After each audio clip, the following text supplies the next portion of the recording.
febraayo 11 waxaa la qisaasay laba nin oo dambiilayaashii ahaa oo cabdifataax cabdiraxmaan warsame iyo cabdishakuur maxamed dige baa la qisaasay maanta aad iyo aad baanan anagana qisaastay waana ku farxsanahay ninkii saddexaad maadaama saddex nin oo xukuman ay ahaayeen dilkana maanta lagu wada furiyahay maxaa dib u dhigay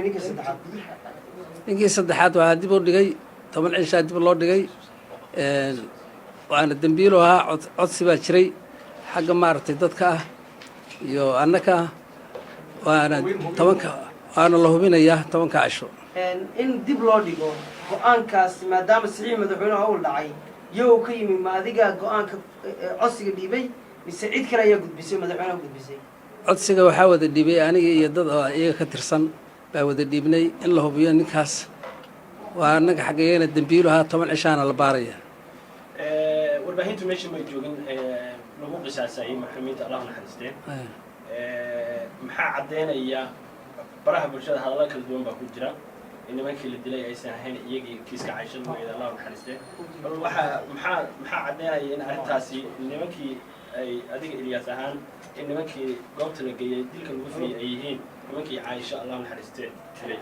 nimankii Caysha dilay waa wada qaanay daris baan ahayn waan wada hadalnay xataa way saafinay afis bay iga dalbadeen iyagoo tiirka gaariga saaran gaal shiraha aakhirama baa war jiraa baan ku yiri tiirkaana la geeyay waana la dilay labadiiba adigu goobjoog ma ahayn meesha lagu dilay goobjoog baan ahaa hataa markay dhinteen dhuunta iyo gacanta waa ka taabtay ninka haray cadaymo iyo awl waxa jiray in ay isaga iyo walaalkiisu la yiri DNA iskaga mid yihiin marka haddii ay dhacdo in ninkaasi uusan la yiraahdo dib loo noqdo oo la yiraahdo laba walaalo DNA ga isku mid bay noqon karaan ma ku qanci doontaa maxkamaddu ay dib ugu laabato go'aankaas DNA gu abiyo hooya wada dhalay laakiin maxaa ku jira falkii gabadha ku dhex jira ninkaas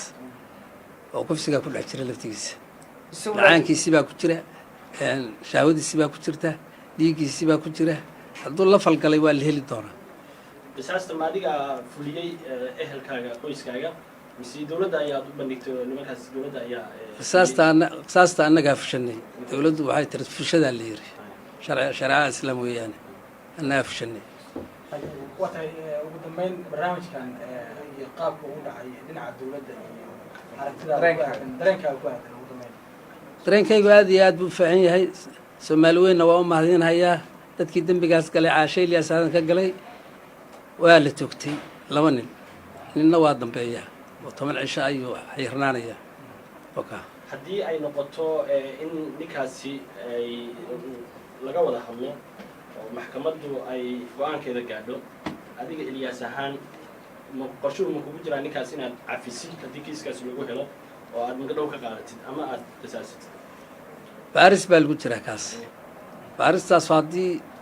DNA la qaado kale waa arkaynaa haddii wada hadal yimaadana waa arkaynaa laakiin 10 cisha loo dib waa xiran yahay fariin maxaa uga diraysaa guud ahaan dadka ku dhageysanaya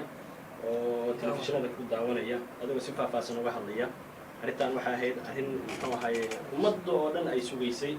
maantana aan filayno in ay noqon doonto lagu qanco aysan dhici doonin gabar dambe oo muxuu ahaye ay dhalinyarada ay falwacaas kula kacaan marka guud ahaan adigoo soo xoorinaya Ilyas kaaga mahad celinaynaa bal guud ahaan dadka waxa u cabirtaa kiiskan sidoo ahaa iyo in maxaa laga baran karaa